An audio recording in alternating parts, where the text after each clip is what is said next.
Aquí comienza Danza de Palabras.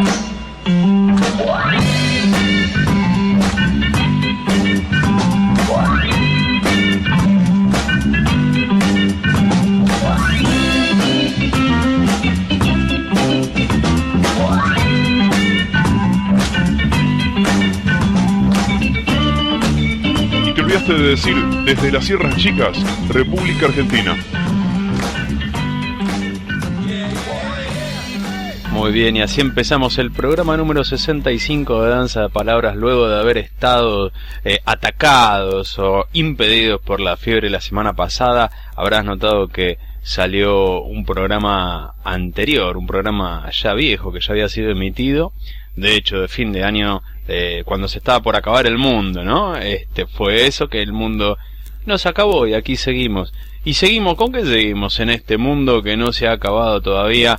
Por más que la humanidad está haciendo denostados esfuerzos por acabarlo. Muy bien, continuamos con la lectura de la Declaración Universal de los Derechos Humanos. Documento emitido por las Naciones Unidas, como ya siempre dijimos, un organismo que, si bien está bueno que exista, porque une a todas las naciones, o casi todas las naciones, une a todas las naciones que quieren estar unidas. Bueno, tiene un montón de peros, tiene un montón de cosas que no están copadas, pero tiene cosas que están copadas, como esta Declaración Universal de los Derechos Humanos, del cual estamos leyendo hoy el artículo número 24, que es un artículo cortito que dice de la siguiente manera: toda persona tiene derecho al descanso, al disfrute del tiempo libre, a una limitación razonable de la duración del trabajo y a vacaciones periódicas pagadas. Y aclara que si los derechos humanos consisten en que cada uno de nosotros tenga la oportunidad de realizarse en la mayor medida posible, es preciso que para ello dispongamos del tiempo y de la energía necesarios. Cada país tiene sus propias leyes que determinan la duración máxima de la jornada de trabajo, los salarios mínimos y la edad mínima para trabajar. Sí, entonces, lo que te está diciendo es que dentro de lo que son los derechos humanos, entra este derecho a descansar, a conservar energía para poder realizarse, para poder, digamos, explotar el potencial que uno tiene y no estar, trabajando de sol a sol y haciéndose pelota sin poder dar lo que uno realmente tiene para dar, todas las cosas buenas que uno realmente tiene para dar. Y dentro de esto, no pienses nada más en el tipo que está en la oficina y está 12 horas en la oficina. No, pensá en todo, porque muchos de nosotros conocemos, alguien que está en una oficina, trabaja mucho tiempo, etcétera. Pero también pensemos que está toda esta gente que trabaja hacinados en los campos, que los grandes patrones, estos que se llenan los bolsillos de guita después con lo que hagan en esos campos, llevan a estos trabajadores, los meten en, containers, en condiciones de mierda, para que duerman ahí, y los hacen trabajar desde que sale la primera luz hasta que se oculta la última luz, y hay niños también los hacen trabajar. Lo mismo que, acordate que si te vas a comprar una remerita, todo bien con que seas cheto, seas cheta y quieras una remerita que tenga determinado dibujito en el pecho, pero acordate que muchas de esas remeritas acá las están haciendo gente que está trabajando en condiciones de esclavitud, ¿sí? Es decir, que no solo no tienen tiempo para descansar, sino que no tienen tiempo para nada más que no sea trabajar, por varios motivos, porque han entrado indocumentados aquí, entonces hay gente que los explota, porque han sido secuestrados, porque lo que sea. Entonces, si viene uno y dice, pero ¿cómo voy a desbaratar un taller? Bueno, no, vos por ahí no vas a desbaratar un taller, pero cuando vayas a comprar la remerita, sacate el conchetaje de encima y pensá qué es lo que estás comprando, porque eso que estás comprando, alguien está sufriendo para hacerlo. Y bueno, y con eso, con todo, vos te querés comprar las zapatillas Nike porque están buenísimas, todo bueno. Acordate lo que pasa con Nike allá por algunos países de Asia, ¿no? Donde hasta los niños los hacen trabajar sometidos todo el día al pegamento ese que utilizan. Bueno, todo eso, no hace falta que te describa más. Sacate el conchetaje encima, despabilate el conchetaje encima, y si vas a comprar, en vez de comprarte la remerita con el dibujito, comprate una remerita que teja algún artesano por acá por la zona, y estás haciendo dos cosas buenas de una sola vez. Entonces te repito, el artículo número 24 de la Declaración Universal de los Derechos Humanos dice que toda persona tiene derecho al descanso, al disfrute del tiempo libre, a una limitación razonable de la duración del trabajo y a vacaciones periódicas pagadas.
Muy bien, así empezamos el programa número 65 de Danza de Palabras.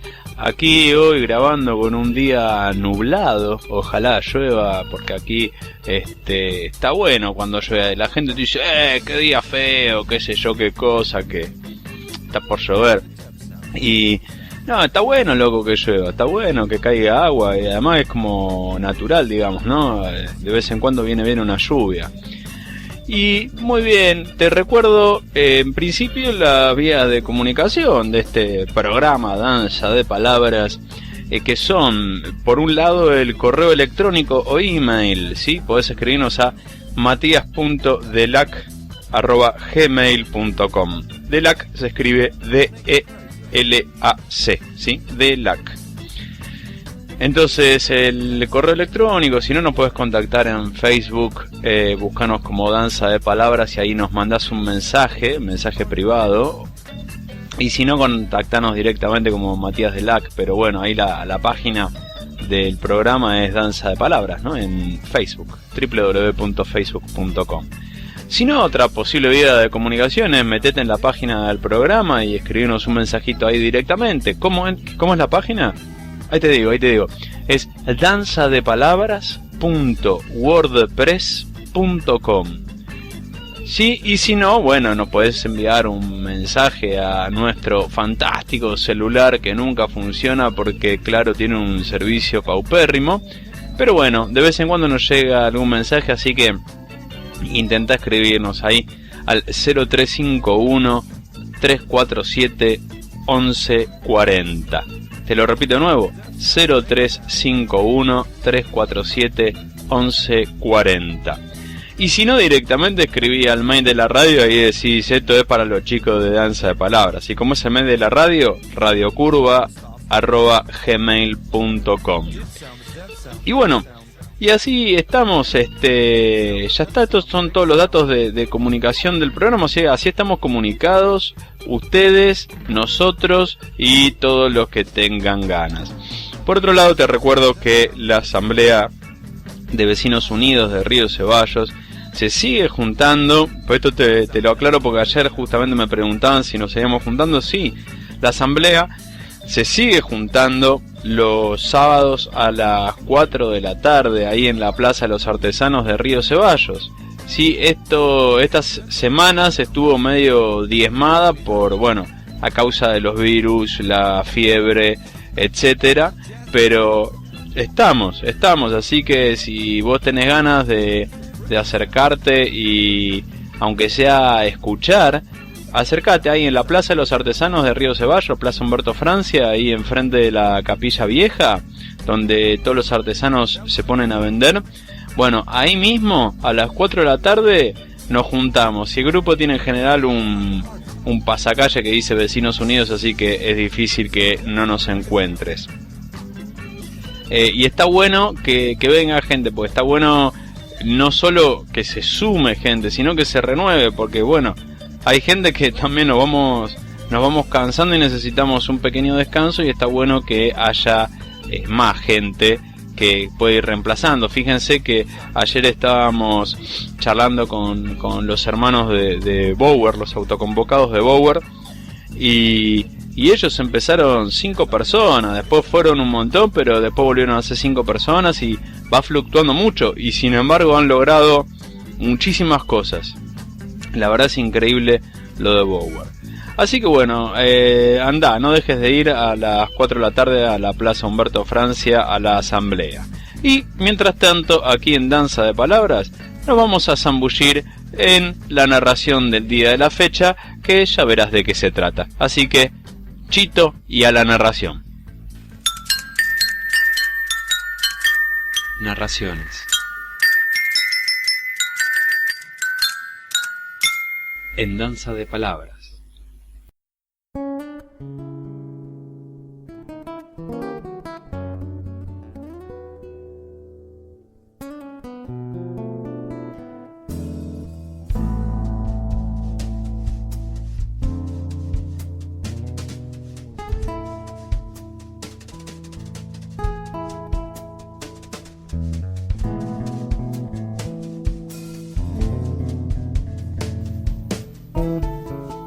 El pespir es la lechuza pequeña y curiosa del noroeste argentino. Su altura no sobrepasa los 15 centímetros. Tiene las mismas costumbres nocturnas que lechuzas y búhos. Chista como ellos. Y tiene la triste fama de ser anunciadora de la muerte. Creen los hombres y mujeres del Monte Jujeño que cuando a un rancho donde hay una persona enferma se acerca un pespir y chista, irremediablemente el enfermo morirá. Estoy convencido de que esa mala y triste fama del pespir no le hace justicia. Pienso que la creencia proviene del hecho de que el pespir es un animalito confiado y sumamente curioso. Y es claro, en el rancho donde yace un enfermo suele verse luz hasta muy tarde. Esto llama la atención del pespir, que se aproxima y lanza su chist para avisar que él está ahí. Pero no para anunciar la muerte, sino porque le gusta en la soledad de la noche larga acercarse a los hombres por quienes siente una especial atracción y cuya compañía busca a condición de que no se lo asuste. Yo tuve hace años un pespir amigo que en un momento de peligro demostró ser solidario y audaz en la defensa de nuestra amistad. Es probable que en estos momentos sus descendientes vivan aún en los montes de Santa Bárbara y que mi amigo haya muerto de viejo. Ojalá esté todavía vivo. Sea como fuere, quiero rendirle tributo de gratitud contándole a los niños la aventura que hizo más estrecha y bella esta amistad.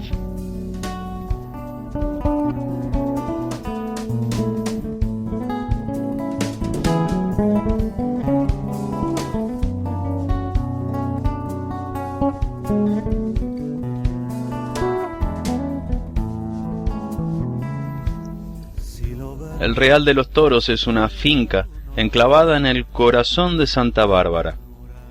Por razones que sería largo referir aquí, viví y trabajé un tiempo en ella. Entre mis trabajos, uno de los que más me gustaba era regar la chaucha por la noche. Regaba la plantación de chaucha a la noche, no por capricho, sino porque es la mejor hora para hacerlo. La chaucha es delicada, necesita para crecer sana y apetitosa mucha agua, y si se riega a pleno sol se la puede dañar seriamente. La sed de la chaucha balina o manteca se calma bien con el frescor de la noche. A la entrada de un corto camino que conducía a la casa, había hecho yo clavar 2 grandes agujones para la futura tranquera. Mi encuentro con el pespir se remonta a una noche de luna clara y cálida, la primera que fui a regar la chaucha recién nacida. Ya había dejado atrás los agujones, llevaba al hombro una azada y me encaminaba a la plantación de chauchas. Confieso que el chistido del pespir me sobresaltó. Había pasado muy cerca de él y no lo había visto. Esto debe haberle molestado, y por eso la energía y la estridencia de ese chistido. Me volví. Desde la cima del agujón me miraba fijamente con sus grandes ojos redondos y luminosos. ¿Qué querés? ¡Chist! Estuve a punto de alejarlo, arrojándole un terrón para ahuyentar la mala suerte de que se dice que es portador. No lo hice, y resolví no tenerlo en cuenta. Fui hasta la acequia de riego y abrí paso al agua en dirección a los surcos. Atento a mi trabajo, había olvidado al pespir, pero éste no estaba dispuesto a pasar la noche solo. ¡Chist! Me di vuelta. Allí, sobre un alto bordo, estaba el pespir. A 5 metros escasos de mi brazo armado con la azada, me miraba con fijeza, sin la menor prevención. Debo decir que eso de pasarse la noche solo, regando en medio de un pequeño espacio arrebatado al monte grande, tiene sus encantos. Pero después de algunas horas uno siente la necesidad de descansar y de tener la compañía de alguien para cambiar un par de palabras. Yo tenía en la mano a ese alguien, el Pespir. Me siguió a lo largo de los surcos y a lo ancho de las melgas. Cuando apoyaba la azada esperando que pasase la cantidad de agua que consideraba suficiente, desde algún terrón cercano chistaba y me observaba atentamente. «Hola», lo saludaba yo. «Chist», pero ahora con un chistido suave. Me atrevo a decir que comenzaba a ser afectuoso. La luna se enredaba en el alto ramaje de un quebracho, en descenso hacia el arroyo. Fatigado y con sueño, me senté a fumar un cigarrillo. El Pespir se posó a menos de 2 metros, y desde allí miraba curiosamente cómo yo encendía y apagaba de tanto en tanto la roja lumbre al extremo de un palito blanco. Regué el resto de la noche sintiéndolo cerca de mí, pero sin preocuparme por lo que él hacía. Y cuando concluí la tarea y regresaba soñoliento a la casa, me despidió con un largo chistido desde el aujón, y entendí claramente que me decía: «Hasta mañana».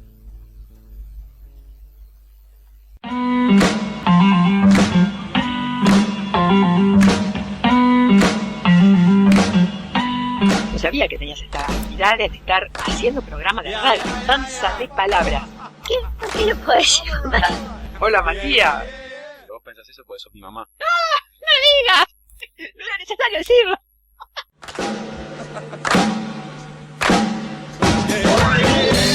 danzadepalabras.wordpress.com. Búscanos en Facebook y en Twitter como Danza de Palabras.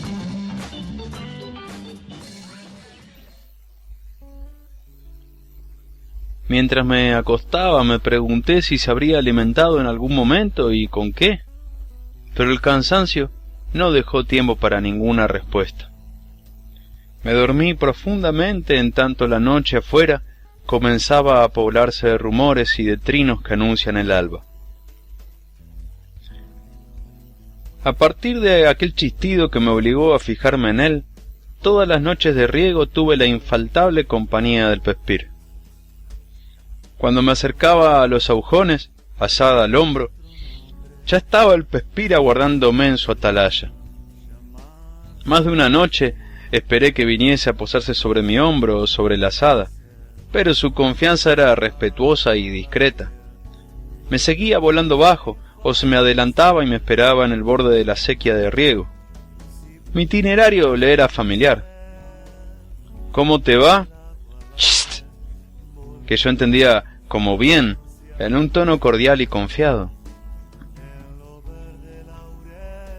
Mientras yo regaba, él vigilaba y daba cuenta de las ratas que osaban acercarse a la plantación de papa que estaba muy cerca. Y esa actitud vigilante del Pespir me daba tranquilidad, me inspiraba confianza. Yo estaba seguro que mientras el Pespir anduviese por allí cerca, nunca podría sucederme nada. Y digo esto refiriéndome a las víboras, y en particular a la yarará que abunda en Santa Bárbara y cuya picadura es mortal si no se aplica enseguida el suero antiofídico.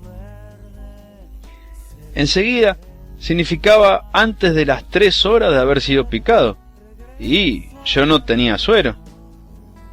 Por otra parte, sabía que en las noches muy calurosas la yarará busca la frescura de los surcos o de la tierra recién rastrillada, que sale a los senderos abiertos, huyendo de la espesura caliginosa del monte cerrado, que sale simplemente en busca de alimento fácil. La yarará no ataca al hombre, salvo en el caso de que se crea atacada, pero, de todos modos, es una víbora peligrosa. Es la enemiga temible de los hachadores que se ven forzados a limpiar a filo de machete el pie del árbol que deben derribar. Con frecuencia la yarará, que está ahí justamente dormitando entre los yuyos o haciendo su digestión, ataca con la velocidad de una flecha de emponzoñadas puntas. Por eso los hacheros del monte Jujeño usan sobre sus raídos pantalones de algodón un sobrepantalón de gruesa lona, rezago de lo que se utilizaban en los filtros de los ingenios azucareros. Y cuando la yarará clava furiosa en la zona los colmillos huecos, el hachero le cercena la cabeza de un machetazo. Claro, eso requiere sangre fría y presencia de ánimo. Nadie limpia el monte en Santa Bárbara machete solo. Con la derecha se maneja el machete y en la izquierda se esgrime un palo de aproximadamente 1 metro de largo con el cual se va apartando la maleza. Así se evita que la yarará pueda morder la mano izquierda. Aquella noche me tocaba regar la papa. Era una noche oscura, pesada, sofocante. No se veía un dedo delante de la nariz, como suele decirse. Decidí llevar el farol del tipo Gran Metal. No alumbra mucho, pero permite ir viendo el camino que uno pisa yendo al tranco. Me eché la azada al hombro y tomé el rumbo de la plantación. Descubrí al Pespir por la luz de sus ojos saltones e inteligentes. Me siguió como era su costumbre y se posó en la tierra más allá de la penumbra mortecina del farol. Así es que yo no lo veía mientras regaba, pero sabía que estaba allí, muy cerca, vigilando las sombras impenetrables que me rodeaban, atento a mis movimientos y al propio tiempo al acecho de las alimañas que pudiesen merodear por los alrededores. ¡Chist! ¡Chist! Me llamó la atención el chistido. Nunca le había oído otro igual, ni siquiera la noche de nuestro primer encuentro. Lo entendí como una alerta, e instintivamente alcé el farol, y haciendo la azada con fuerza me puse en tensión. A 1 metro de mis pies calzados con alpargatas bigotudas, una enorme yarará enroscada sobre la cola levantaba amenazante la cabeza. Su lengua bífida salía y entraba en la boca con celeridad increíble. Quedé inmóvil, helado, sin atinar a defenderme o a huir. Sentí inclusive que no estaba en condiciones de dominar mis movimientos. La sangre no afluía normalmente a mi cerebro, y cualquier movimiento en falso podía resultarme fatal. Estaba a merced de la víbora, y de pronto, entre ella y yo, se interpuso el pequeño Pespir. La yarará vaciló, eso me dio tiempo para reaccionar. Retrocedí milímetro a milímetro para no llamar la atención del reptil. Yo buscaba un lugar para dejar el farol de tal manera que la yarará quedase dentro del círculo de luz para poder disponer de mis 2 manos. Gracias al Pespir pude hacerlo. Como si hubiese adivinado mis intenciones, se lanzó al ataque.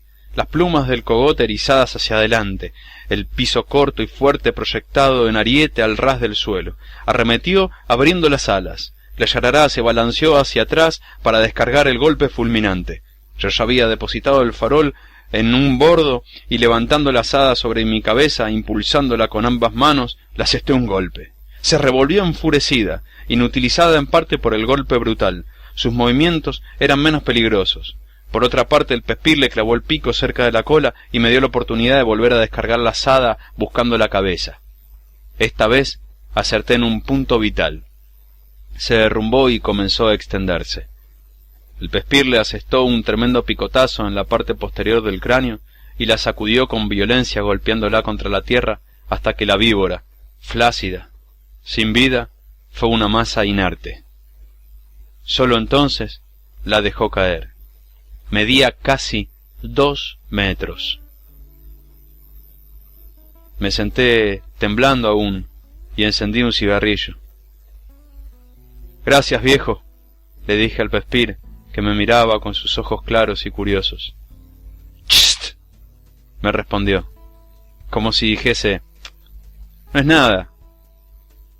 Inclinó ligeramente la cabeza con gracioso movimiento y me guiñó un ojo.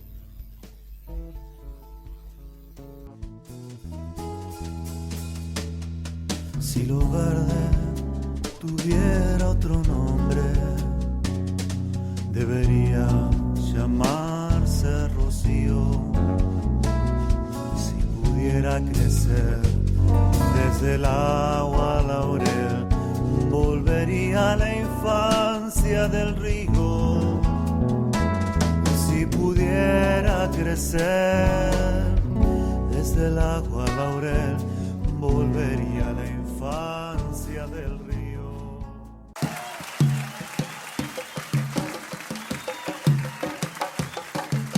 Átomos de convivencia. Átomos de convivencia. En Danza de Palabras pensamos que hemos perdido nuestros silencios. Rellenamos con la tele o la radio esos momentos en los que peligrosamente podríamos conectarnos con nosotros mismos. Por eso te regalamos ahora 30 segundos de silencio para irlo recuperando de a poco.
Un aporte de Danza de Palabras.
Poco a poco los chalchaleros, es decir, los zorzales, se convencieron de que realmente los hombres no querían hacerles daño. Y es claro que de haber podido entender el extraño lenguaje de los hombres, habrían llegado a saber que se habían ganado ese respeto con su canto. Cuando en las más altas ramas de los árboles comienza a arder el día, los chalchaleros lanzan el canto al aire y en el monte todos saben, hombres y bestezuelas, que la vida es hermosa y el día ha comenzado bien. El chalchalero celebra con su himno triunfal la certidumbre de estar vivo y de poder volar gozosamente en busca de alimentos. Y los hombres del monte le están agradecidos por ese jubiloso saludo matinal que embellece la dura vida de los campos nuestros, mejor dicho, de los campos ajenos que nuestros campesinos enriquecen con su trabajo, sus fatigas y sus penas. A su vez el chalchalero saluda a los hombres admirado de su existencia laboriosa. Respeta al hornero, que es entre los pájaros del monte jujeño quien hace su casa más parecida a la del hombre. O, por decirlo mejor, los chalchaleros saben, como lo saben los demás pájaros del monte, que el hombre ha aprendido a hacer su casa viendo al hornero hacer su nido. De allí que el chalchalero haga extensivo al hombre su admiración por el hornero. Algunos pájaros reconocen que el hombre ha superado en habilidad al hornero. La chasca, el pespir, la charrasquita, el carpintero, por ejemplo, están de acuerdo en que muchos hombres son mejores albaniles que el hornero. El carancho, a su vez, se alegra cuando comprueba que a veces los nidos de los hombres no son tan prolijos ni tan limpios como los del hornero, y eso que el hornero no tiene más escoba que su cola. Todas las reflexiones acerca de los hombres provenían de la familiaridad con que los chalchaleros se habían acostumbrado a considerarlos, visto que los hombres no le hacían el menor daño. Por el contrario, más de un chalchalero había llegado a la conclusión de que algunos hombres, y en particular los pichones del hombre, los observaban con embeleso y que los viejos campesinos escuchaban su canto con devoción. Convencidos de que los hombres no los molestarían, un casal de chalchaleros construyó un nido a 15 pasos de un rancho, entre las ramas de una esbelta tipa colorada. La chalchalera empolló sus huevos y los pichones nacieron sin que ninguno de los niños del rancho intentara nada contra el nido. Los pichones crecieron, ensayaron sus primeros vuelos. Uno de ellos cayó a tierra al alcance de los niños y no lo tocaron. Algunas veces la chalchalera vigiló nerviosamente a los hombres que miraban con insistencia al nido, los señalaban y hablaban. Una vez, uno de ellos se aproximó a la tipa colorada y durante un rato observó detenidamente a los pichones, lo que sacó de quicio a la chalchalera, que estuvo a punto de írsele encima, pero el chalchalero logró calmarla. Por fin el hombre se alejó de la tipa. Finalmente los pichones adquirieron destreza en el vuelo, seguridad y confianza en sus fuerzas, y un día el nido quedó abandonado. Y tal como los chalchaleros lo dejaron, quedó en el árbol. El resto del verano, durante el otoño y aún del invierno, los chalchaleros ya adultos regresaron a la tipa a cantar, y nunca tuvieron sobresaltos por causa de los hombres. Cuando se acercaba la primavera nueva, el mayor de los chalchaleros nacidos en la tipa sintió el impulso de construir su nido. ¿Dónde hacerlo para que fuese seguro y abrigado? Comenzó a pasar largos ratos posado en la tipa colorada, observando a los hombres y a sus pichones. El hombre se levantaba antes que él, avivaba el fuego y se iba a buscar los animales mientras la mujer preparaba el mate. Cuando regresaba el hombre, sentados alrededor del fuego, mateaban en silencio. Después el hombre se iba a trabajar y ya amanecido aparecían los chicos. Los mayores tomaban una taza de mate cocido y se iban a la escuela. Los dos pequeños jugaban en el patio de tierra sin fijarse en él. Decidió que el mejor sitio para construir el nido podía ser el alero del rancho. Voló al techo de palma y esperó. Los chicos continuaron jugando sin siquiera mirarlo. Levantó vuelo nuevamente, dio una vuelta en torno del rancho y se posó en un larguero que sobresalía del techo. Abajo, muy cerca, los dos niños levantaban un minúsculo corral con palitos. Este es el lugar, se dijo el chalchalero satisfecho. Ahora se trataba de conseguir una buena compañera. Se acicaló meticulosamente y fue a rondar un lapacho muy frecuentado por chalchaleritas presumidas. Claro que no era el único pretendiente y entonces había que sobresalir de entre sus rivales, porque es sabido que entre los pájaros quien elige realmente es la hembra. Cantó ese atardecer como nunca antes lo había hecho. Él mismo estaba sorprendido de la belleza de su voz y de la gracia irresistible de sus gorjeos. Bueno, claro está que él suponía que eran irresistibles, pero sería cuestión de saber qué opinaban las chalchaleras.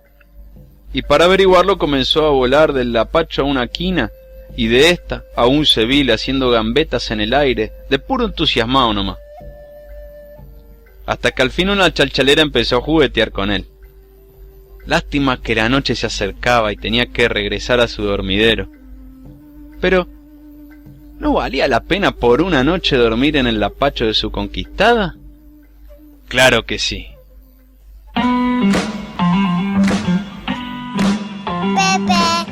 Pepe, tas, ojos, oca, anís. ¿Estás escuchando? Danza de palabras. ¿Estás escuchando?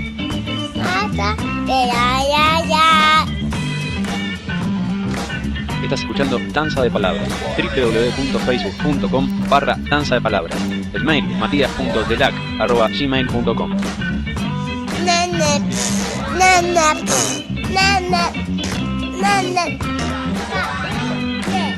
Guacamole. Autógrafo, toma.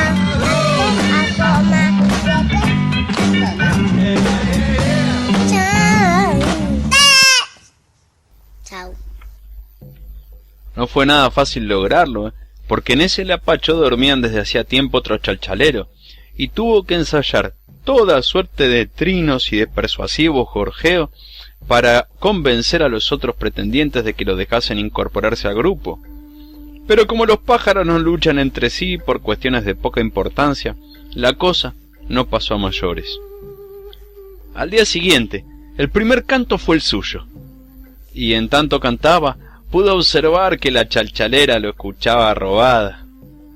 La partida estaba ganada. De alegría comenzó a volar como si estuviese loco, y esto divirtió tanto a la chalchalerita que a poco ella estaba haciendo las mismas piruetas que él. Cansados se posaron sobre una misma rama, muy cerca el uno del otro, y como tenían hambre decidieron buscar juntos con qué alimentarse. Hay que decir que ese día los acompañó la suerte. Él descubrió el primer gusano, se lanzó sobre la pieza como un rayo y se lo ofreció ufano a la chalchalera, pero ella se negó a comer si él no aceptaba por lo menos la mitad. Así es como lo compartieron, como dos viejos compañeros de aventuras. Durante buena parte de la mañana buscaron juntos el alimento y se lo repartieron. Pero él sabía que hay cosas mucho más ricas que los gusanos y las lombrices. Claro que para conseguirlas había que descender en el patio de la casa del hombre. Al principio la chalchalera ofreció reparos. Es cierto que ella nunca le habían hecho nada y que sabía que por tradición los hombres respetan a los chalchaleros. Pero había visto a los hombres cazar urracas, matar bombunas, sachas, urpilas, gorriones. Y una vez ella fue testigo de cómo un pichón de hombre mató de un hondazo a un inocente cardenal. No, realmente no estaba convencida de que se pudiese confiar en los hombres hasta el punto de bajar en las proximidades de un rancho en busca de comida, por más rica que ésta fuese. Al chalchalero solo le quedaba un modo de convencerla: demostrárselo. La guió hasta la tipa colorada, le contó que había nacido allí, y ante el asombro temeroso de ella, descendió al patio de tierra y, muy cerca de los niños, caminó pavoneándose. Luego comió migas de pan y cuando encontró una más grande la levantó y en vuelo vigoroso se la llevó y se la dejó sobre la rama. La chalchalerita celebró cumplidamente la hazaña. Comió miga de pan por primera vez en su vida y la supo muy sabrosa. Después le limpió a él las plumas de la cabeza y del lomo. El chalchalero no cabía en sí de gozo, y no había peligro que no estuviese dispuesto a afrontar para demostrarle a ella que los hombres de ese rancho eran tan buenos como los pájaros y que no les harían ningún daño. Voló de la tipa al alero y de allí al patio, y anduvo muy galano alrededor de los niños que no ocultaban la admiración que le provocaba la confiada elegancia. El chalchalero consideró que había llegado el momento de hablar de asuntos serios, y sin vacilar le propuso construir el nido debajo del alero. La chalchalera, que esperaba la proposición matrimonial, no había pensado ni por asomo en esa posibilidad, el nido en la propia casa de los hombres, y echó a volar sin rumbo, asustada y desconcertada al mismo tiempo. El chalchalero la siguió. No hay pájaro en el monte jujeño capaz de superar el lenguaje poético del chalchalero enamorado.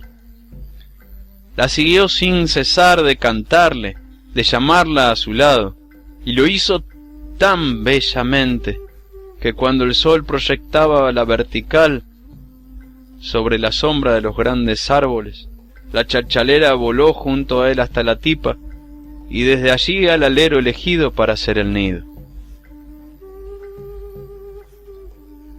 Mientras embollaba, la chalchalera comprobó que la elección de su compañero había sido muy inteligente. Allí estaban al abrigo del viento y de las lluvias, y a cubierto del peligro de víboras y urracas, que son los mayores enemigos de los huevecitos de pájaro. A la urraca se la puede enfrentar y ahuyentar, pero la víbora... La chalchalera sintió que en gran medida su sensación de seguridad provenía de la cercanía con los hombres. Hasta allí no se atrevían a llegar las urracas, pese a su justificada fama de atrevida, y una víbora tendría que desafiar la vigilancia permanente de dos perros. Y como no había gatos en el rancho, sus hijos no correrían ningún tipo de peligro. Así fue como en su momento los pichones rompieron la cáscara de huevo y se asomaron su cabeza al mundo. Una cabeza en la que se destacaba el pico grande y feo. Los pichones pasaban el día pidiendo de comer con el pico abierto y el buche insaciable. Afortunadamente para sus padres y para ellos mismos, los niños del rancho habían descubierto alborozados el nido y a escondidas de sus padres echaban en el patio de tierra frangollo destinado a la comida y algunas veces un puñadito de arroz. Un verdadero manjar para los pichones, que se criaron sanos y fuertes y crecieron rápidamente. El chalchalero y la chalchalera salían a buscar alimento y dejaban a los pichones solos, seguros de que nada podía sucederle porque los hijos del hombre velaban por ellos.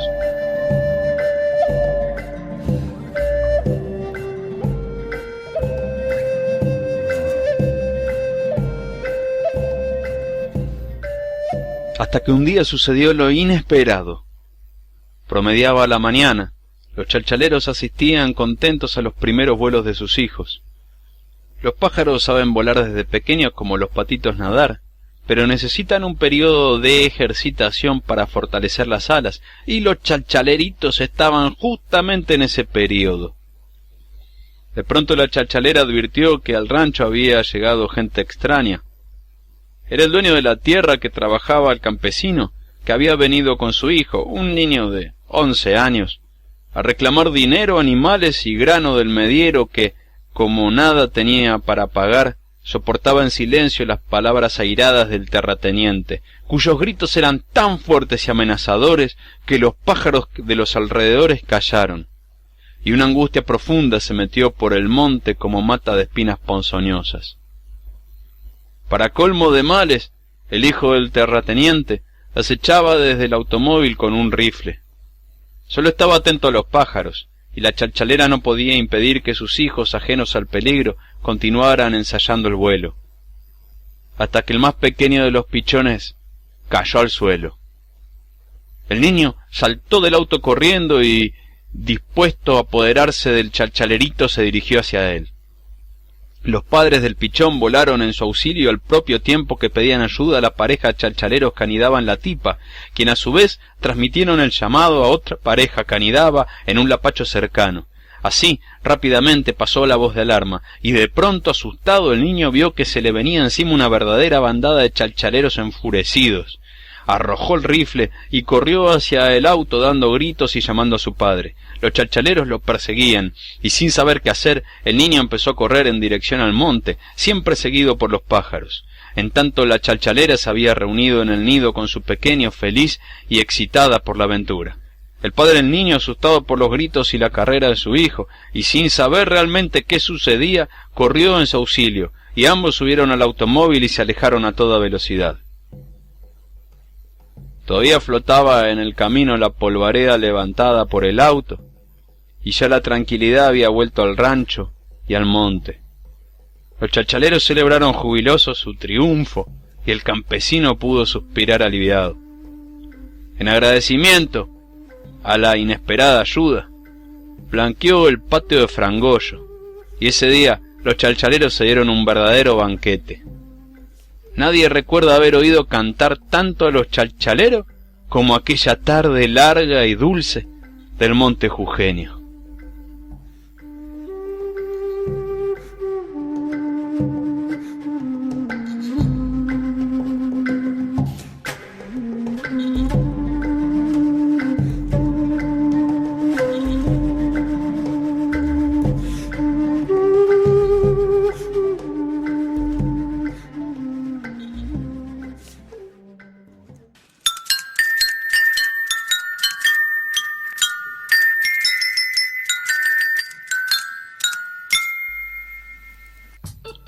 Y así llegamos al final del programa número 65 de Danza de Palabras. ¿Qué tuvimos hoy? Te preguntarás. Bueno, no te preguntarás, o quizás sí, no sé, porque en realidad ya lo escuchaste lo que tuvimos hoy. Ahora quizás lo que vos querés saber es el nombre, ¿no?, de los cuentos que tuvimos hoy. Bueno, muy bien. Tuvimos dos cuentos, uno que se llama Mi amigo el Pespir y otro que se llama La aventura de los chalchaleros.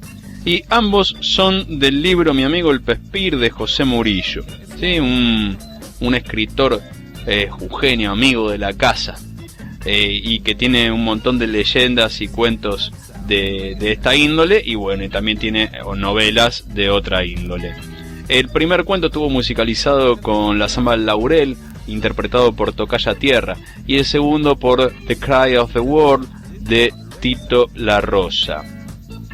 Y en el escenario mayor tuvimos poquito hoy porque bueno, no nos alcanzaba el tiempo, o sea, tenemos una hora, es el tiempo que tenemos y tenemos que encajar todo lo que podemos ahí adentro, así que Global Funk Council del Internet Archive, es decir, archive.org, subieron a tocar 2 temitas, se vinieron desde el Internet Archive y pudieron tocar 2 temitas nada más, así que calculo que en algún momento le vamos a dar la oportunidad de tocar un poquitito más. Pero ¿qué es lo que tocaron? That Ain't It y New Century Suit. Así que ya sabes, ¿sí? Global Funk Council en el escenario mayor de Danza de Palabras. Y bueno, te recuerdo una vez más las vías de comunicación por si nos querés decir algo, nos querés preguntar algo de lo que leímos hoy o no, o algo de lo que no leímos hoy, que es como más amplio. Y nos podés escribir a matias.delac@gmail.com. Nos podés ubicar en Facebook, en www.facebook.com/danza de palabras, o buscarnos directamente ahí en tu buscador de tu muro como Danza de Palabras. Y ahí es una página, no es un usuario, es una página. Si buscas el usuario es Matías Delac, y si no, Danza de Palabras. Y si no, mandanos, acordate, a un SMS o mensaje de texto al teléfono 0351-347-1140. Te lo repito, 0351-347-1140. Y si no, comunicate con la radio y los chicos de la radio nos dirán, che, te mandaron un mail. ¿A dónde? A radiocurva@gmail.com. Y así estamos, llegando al final del programa. Ya esto es el tiempo que nos queda. No dejes de ir a la Asamblea de Vecinos Unidos de Río Ceballos en la Plaza de los Artesanos todos los sábados a las 4 de la tarde. Así te informás, así informás, así participás, así nos conocemos, nos vemos las caras, etcétera. Y ya está, así que como dice mi amigo el chino, brindo por la amistad. Como dice mi nutricionista personal, toma mucha agua que hace bien. Y como dice el señor Jaureche, cuando el sonso analiza la soncera, deja de ser sonso. Lo que acabas de escuchar fue Danza de Palabras. www.facebook.com/danza de palabras. Matias.delac@gmail.com. Está bien, no está mal, no cree en el futuro, no. Este programa fue hecho utilizando herramientas de software libre sobre un sistema GNU Linux. Mi creación,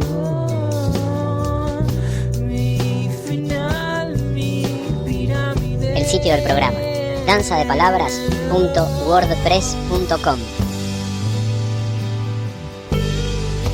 Chau, hasta mañana, chau. Chau.